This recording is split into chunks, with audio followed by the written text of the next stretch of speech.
Election जब PTI ने court में चैलेंज किया था और कहा था कि डस्का के इलेक्शन को रोका जाए, तो वो उन्होंने कोरोना नहीं लिखा उसमें। असल में बात ये थी कि ये मुस्लिम लीग नून का सामना नहीं कर सकते। जहाँ जहाँ ये जानते हैं कि जहाँ जहाँ वोट पड़ेगा वहाँ वहाँ इंशाअल्लाह ताला शेर जीतेगा, नवाज शरीफ जीतेगा। तो ये इसको सिर्फ इस तनाजुर में, कोरोना के तनाजुर में ना देखा जाए। डस्का का इलेक्शन भी ये चाहते थे कि इनको अवाम में ना जाना पड़े, और सही चाहते थे। देखिए अवाम में गए तो कितनी बुरी तरह हारे। इसी तरह जो ये इलेक्शन कमीशन में गए हैं, इलेक्शन मुलतवी कराने के लिए कराची का, उससे कोरोना का कोई ताल्लुक नहीं है भाई। कोरोना के SOPs फॉलो अब इलेक्शन कमीशन का एक फ़ैसला है, हम उसको ऑनर करते हैं। और मैं ये रिक्वेस्ट करती हूँ सिंध गवर्नमेंट से भी, कराची की इंतज़ामिया से भी और इलेक्शन कमीशन से भी कि कोरोना के जो SOPs हैं उनको वोटिंग के प्रोसेस के दौरान उनको अच्छे तरीके से फॉलो किया जाए। हो सकता है, मैनेजेबल है, वो कोई जलसा नहीं होता, कोई जुलूस नहीं होता। आवाम से, कराची के आवाम से, NA 249 के आवाम से अपील करती हूँ कि अपने जो सेफ्टी मेजर्स हैं वो करके जाएं वोट देने। मास्क पहने, हो सके तो डबल मास्क पहने। बार बार जो है वो अपने हाथ भी धोएं, सर्फेसेस को हाथ लगाने से गुरेज करें। लेकिन जो कोरोना का बहाना है ना, स्पेशली PTI जब गई है कि ECP में कि इसको कैंसिल किया जाए, उससे भाई कोरोना का कोई ताल्लुक नहीं। अगर उससे कोरोना का ताल्लुक होता ना तो पूरे पाकिस्तान में वो नज़र आ रहा होता कि ये कोरोना के बारे में कंसर्न्ड है।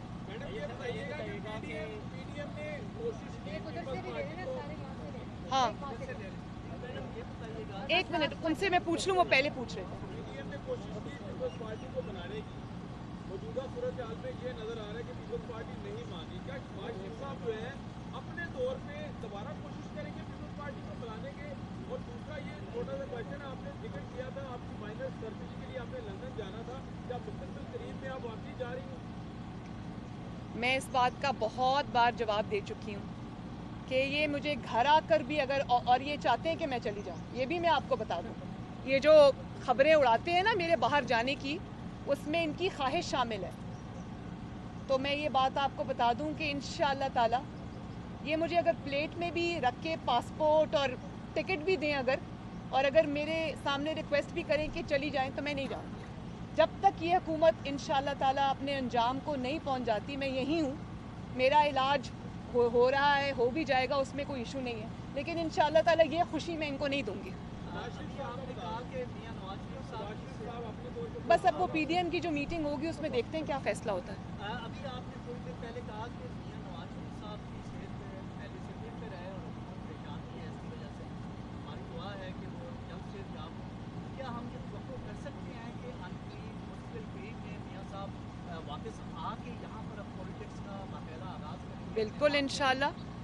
मियां साहब का ओढ़ना बिछौना ये मुल्क है, और मैं ये जानती हूँ पर्सनली कि वो कितने बेचैन हैं अपने घर वापस आने के लिए, अपने मुल्क वापस आने के लिए, अपने लोगों से के दरमियान वापस आने के लिए। तो जैसे ही इंशाअल्लाह ताला हालात बेहतर हुए, उनकी सेहत इस काबिल भी हुई कि यहाँ पर उनको ख़तरा नहीं है, उनके ऊपर जानलेवा हमले नहीं होंगे, तो वो फ़ौरन पहली फुर्सत में वापस आएंगे इंशाअल्लाह ताला।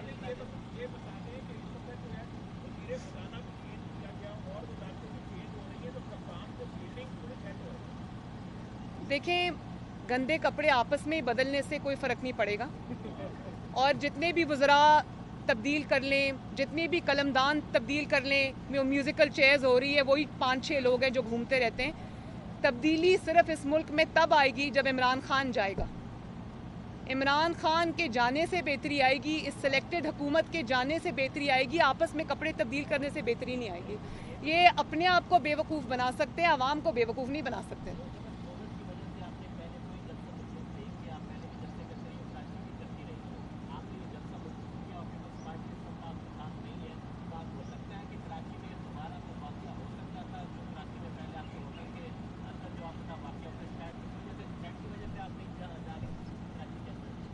तो वो थ्रेट 2 घंटे पहले नहीं था।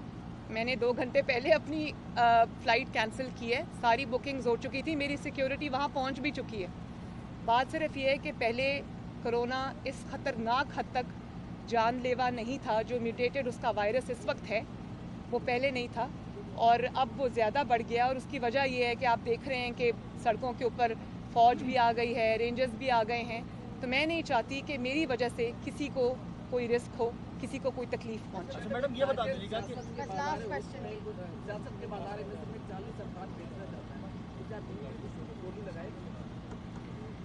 बात यह है कि नून लीग वो बाज़ार में जाके ख़रीदार बनने के बग़ैर ही इंशाअल्लाह ताला बहुत कुछ कर जाएगी। अच्छा मैडम ये बताइएगा कि क्या पीपल्स पार्टी से तमाम रास्ते बंद हो गए, अब दोबारा बातचीत की कोई गुंजाइश नहीं रही? देखिए, मैं इस बारे में बहुत तफसीलन अपना मौक़िफ़ लाहौर हाई कोर्ट के बाहर दे चुकी थी। शायद 1 या 2 दिन बाद जब ये सेनेट का हुआ, मैं इस पे मज़ीद कुछ नहीं कहना चाहती। पीपल्स पार्टी ने अगर अपनी राहें जुदा करने का पॉलिटिकली फ़ैसला किया है तो उसकी ज़िम्मेदार वो ख़ुद है। उसकी वजहें भी, वजूहात भी वो ख़ुद एक्सप्लेन कर सकती है। ये ना होता तो अच्छा था, लेकिन मैं पीपल्स पार्टी मेरा हदफ नहीं है। मैं अपने अहदाफ बहुत सोच समझ के और पॉलिटिकली बड़ा स्ट्रैटेजाइज़ करके अपने अहदाफ मुकर्रर करती हूँ। उसमें पीपल्स पार्टी कहीं शामिल नहीं है। मेरा एक बिलावल भुट्टो साहब के साथ अच्छा ताल्लुक़ है, पीपल्स पार्टी के दूसरे मेंबरान के साथ मेरा एक अच्छा ताल्लुक़ है और मैंने एक वादा पाकिस्तान के अवाम से किया था कि जो मुझे उस दिन कहना पड़ा सेनेट के लिए, बाप से जो वोट लिए थे, वो मैंने कहा।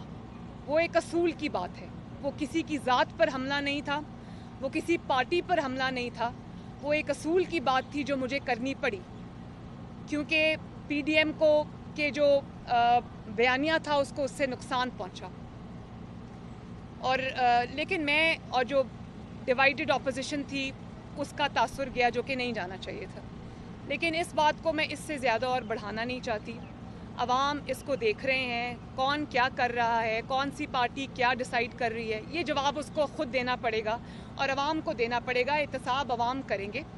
लेकिन मैंने एक वादा किया था पाकिस्तान की अवाम से और शायद कराची के जलसे में मैंने ये वादा किया था कि हम लोग पॉलिटिकल मैदान में लड़ेंगे, इलेक्शन लड़ेंगे एक दूसरे के ख़िलाफ़, लेकिन हम एक हद को क्रॉस नहीं करेंगे, ज़ातियात पर हमले नहीं करेंगे, बिलो द बेल्ट हिट नहीं करेंगे। और मैं आज भी बिलावल भुट्टो साहब के साथ, पीपल्स पार्टी के साथ या दीगर जमातों के साथ जिसमें ANP भी शामिल हैं, मेरे बहुत अच्छे ताल्लुकात थे और अब भी मिलेंगे तो अच्छे ही रहेंगे। हम उनके ख़िलाफ़ इलेक्शन लड़ रहे हैं। जैसे कि मैंने कहा, NA 249 में पीपल्स पार्टी हमारे मद्दे मुकाबिल है। हमारे कैंडिडेट मिफ्ता इस्माइल हैं, उनके मुझे नहीं पता उनका नाम क्या है, लेकिन पीपल्स पार्टी वहाँ इलेक्शन लड़ रही है, तो हम लड़ रहे हैं उनसे इलेक्शन। लेकिन हम एक बियॉन्ड अ सर्टन लिमिट, हम ना उन पे कोई तनकीद करना चाहते हैं, ना हम एक हद से ज़्यादा बढ़कर कोई अटैक्स करना चाहते हैं, ना मैं पर्सनली इसमें इन्वॉल्व होना चाहती हूँ। और मैं नहीं चाहती कि जो पॉलिटिकल आपका जो पॉलिटिकल कंपटीशन है उसको हम ज़ाती लेवल पर लेके जाएं। ये मैंने वादा पाकिस्तान के अवाम से किया था, ये मैं पूरा करूँगी इंशाअल्लाह ताला।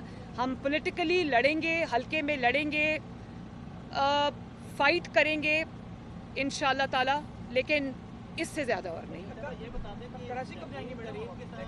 देखें जैसे हालात इंशाअल्लाह बेहतर होते हैं कोरोना के, मैं ज़रूर जाऊंगी। अल्लाह ताला मिफ्ता इस्माइल साहब को फ़तह दे। मैं जैसे ही कोरोना के कुछ हालात बेहतर होते हैं मैं ज़रूर जाऊंगी।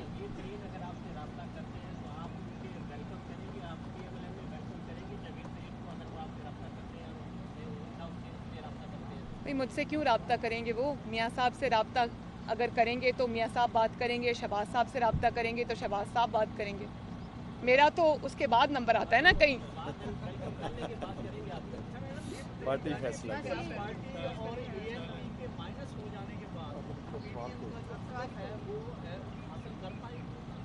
इंशाअल्लाह ताला, क्योंकि इसमें अब आवाम शामिल हो चुकी है। मुस्लिम लीग नून और दीगर जमातें जिसके अंदर JUI भी शामिल है, मौलाना फजलुर रहमान साहब की जमात, उसमें ये सख्त है और we are on the right side of history, no looking back.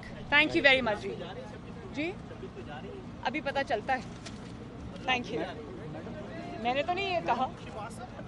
Madam अब हेड कौन करेगा पीडीएम को? शहबाज साहब करेंगे, आप करेंगी? मौलाना फजल रहमान साहब करेंगे। नून लीग की जानिब से मैडम, किसकी जानिब से? नून लीग की जानिब से कौन हेड करेगा? जाहिर है शहबाज शरीफ साहब प्रेसिडेंट हैं, वही रिप्रेजेंट करेंगे नून लीग को और हम उनके साथ होंगे। आप जाएंगे तो मैडम जहाँ की टीम पर कल तक आप तनकीद करती थी कि चीनी स्कैंडल है, सब कुछ है, आज आप कह रही है रास्ता करेंगे तो देख लेंगे। मैंने तो ये नहीं कहा, आप खुद ये अल्फाज में ढाल रहे हैं मेरी बात को, मैंने ऐसा नहीं कहा।